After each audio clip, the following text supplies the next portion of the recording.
ഇടിക്കുള്ള സാറിനെ ആ killer വെടിവെച്ചിരിക്കുന്നത് close റേഞ്ചിലെ ആ ഒറ്റ ഷോട്ടിൽ കാർഡിയാക് അറസ്റ്റ് ഉണ്ടാവുകയും സ്പോട്ട് ഡെത്ത് ഉണ്ടാവുകയും ചെയ്തുവെന്നാണ് പോസ്റ്റ്മോർട്ടം ചെയ്ത ഡോക്ടർ സ്പെസിഫിക് ആയി പറഞ്ഞിട്ടുള്ളത്.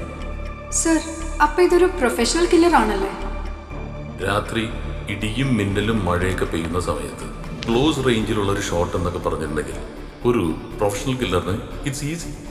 Yes, exactly sir. ഈ എൻട്രി വൂഡിൻ്റെ ക്യാരക്ടറും ഗൺ ഫയറിങ്ങിൻ്റെ ആംഗിളും വെച്ച് നോക്കുമ്പോൾ ഷൂട്ട് ചെയ്തിരിക്കുന്നത് ഒരു ലെഫ്റ്റ് ഹാൻഡറാണ്.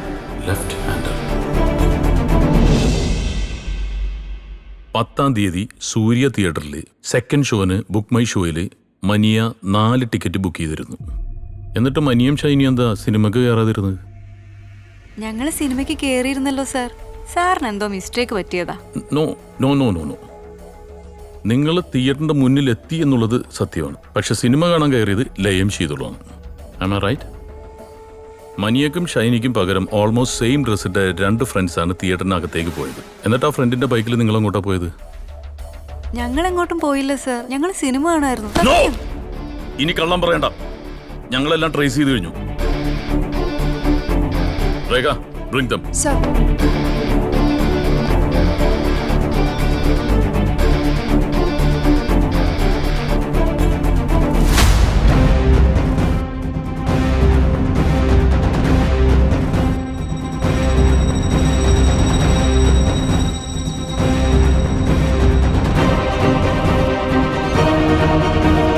മൂന്നാറിലെ ഷൂട്ടിംഗ് റേഞ്ചിൽ വെച്ചാണ് ഞാനും മേഘയും എല്ലാവരെയും പരിചയപ്പെടുന്നത്.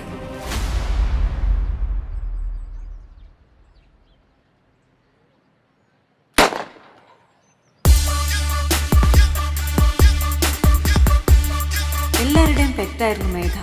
അടിപൊളിയായിരുന്നു ഞങ്ങളുടെ ഫ്രണ്ട്ഷിപ്പ്. ചിരിച്ചും കളിച്ചും വഴക്കിട്ടും പരസ്പരം മനസ്സ് തുറന്നും ഞങ്ങൾ ആ ലൈഫ് നന്നായി എൻജോയ് ചെയ്തു.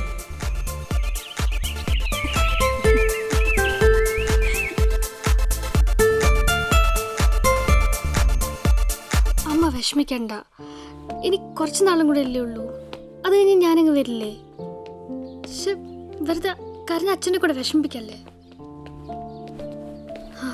വിളിക്കാം, ഞാൻ പിന്നെ വിളിക്കാം. എന്താടാ, വീട്ടിൽ നിന്ന് കോള് വന്നല്ലേ? എനിക്ക് പറ്റുന്നില്ലടാ. അച്ഛനും അമ്മയും ഞാൻ വല്ലാണ്ട് മിസ് ചെയ്യുന്നു. പക്ഷെ ഞങ്ങളുടെ സന്തോഷത്തിന് അധിക നാൾ ആയുസില്ലായിരുന്നു. എല്ലാത്തിനും കാരണക്കാരി ആ രുദ്രയായിരുന്നു. അവൾ എന്നും മേഘയ്ക്ക് പിന്നിലായിരുന്നു. ബിസിനസ്സുകാരൻ ഗണേഷ് ശങ്കറിൻ്റെ മകൾ. സ്റ്റേറ്റ് ലെവൽ മീറ്റിൽ ഫസ്റ്റ് കിട്ടാൻ അവൾ അച്ഛനെ കൊണ്ട് ആ കടുങ്കൈ ചെയ്യിച്ചു. ഫൈനലിൻ്റെ തലേന്ന് മേഘയുടെ സ്പോർട്സ് കിറ്റിൽ ലഹരി മരുന്ന് വെച്ച് അവളെ ട്രാപ്പ് ചെയ്തു.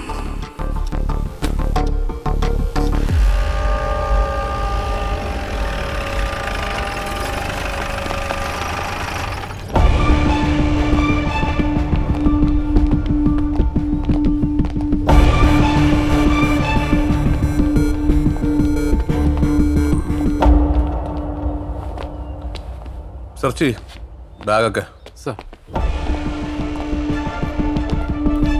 എന്താ എൻ്റെ പേര്?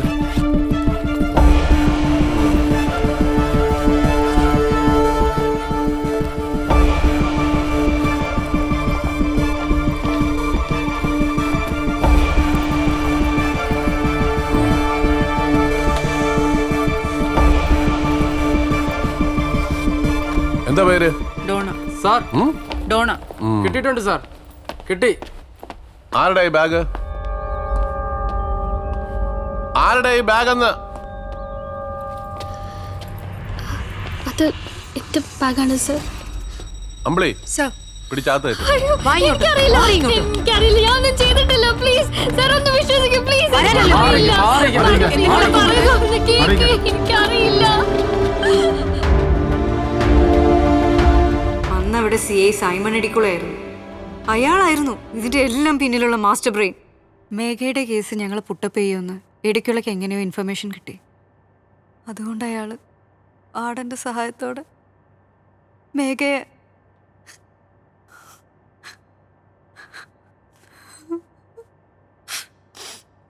ഡിപ്രഷൻ കാരണം അവൾ ജയിലിനകത്ത് വെച്ച് കൈഞ്ഞേരമ്പ് മുറിച്ച് ആത്മഹത്യ ചെയ്തെന്ന് വാർഡൻ റിപ്പോർട്ട് എഴുതി. ഇതിനെല്ലാത്തിനും കാരണം ഇടിക്കുളയുടെ ക്രിമിനൽ ബുദ്ധിയാ. അന്നു മുതൽ ഞങ്ങൾ ഇടിക്കുളയുടെ പുറകിലായിരുന്നു.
ആരാ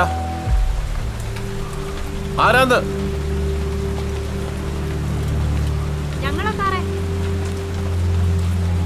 നിങ്ങളോ? നിങ്ങൾ സിനിമയ്ക്ക് പോയില്ലേ? ഇല്ല സാറേ, പോകുന്ന വഴിക്ക് വണ്ടി ഒരാളെ തട്ടി. ആൾക്ക് ജീവൻ പോയോന്നൊരു ഡൗട്ട്. അതിനെന്നെ വിളിച്ചാ പോരായിരുന്നോ? വിളിച്ചു സാർ, കിട്ടിയില്ല. നല്ല മഴ ആയതുകൊണ്ടായിരിക്കും, റേഞ്ചില്ലായിരുന്നു. സാറേ ഇനി ഞങ്ങളെ ഹെൽപ്പ് ചെയ്യാനുള്ളൂ, ഒന്ന് സഹായിക്കണം. എന്തിനാ ഗ്ലൗസ് ഒക്കെ? തെളിവ് നശിപ്പിക്കാൻ. എന്ത് തെളിവ്? കൊല്ലാൻ. ആരെ കൊല്ലാൻ? തന്നെ. കോഴത്തരം പറയാതെ പോവാൻ നോക്കു പിള്ളാരെ. മഴ നനഞ്ഞ് രണ്ടിനും വട്ടായെന്ന് തോന്നുന്നു. ഓർക്കാൻ നമുക്കിടയിൽ ഒന്നുമില്ലെങ്കിലും മറക്കാതിരിക്കാൻ ഒന്നുണ്ടല്ലോ. മൂന്നാർ സ്പോർട്സ് അക്കാഡമിയിലെ ഷൂട്ടർ മേഘയെ തനിക്ക് ഓർമ്മയുണ്ടോ? എങ്ങനെ മറക്കും അല്ലേ? അവളെ ഇല്ലാതാക്കാൻ വേണ്ടി ഗണേശങ്കർ തന്ന കാശിന് പുഷ്പിച്ചതല്ലേ തന്റെ ഈ ശരീരം? എനിക്ക് ആരെയും ഓർമ്മയില്ല. പോക്കത്തിന് പറയാൻ സ്ഥലം വിടെ.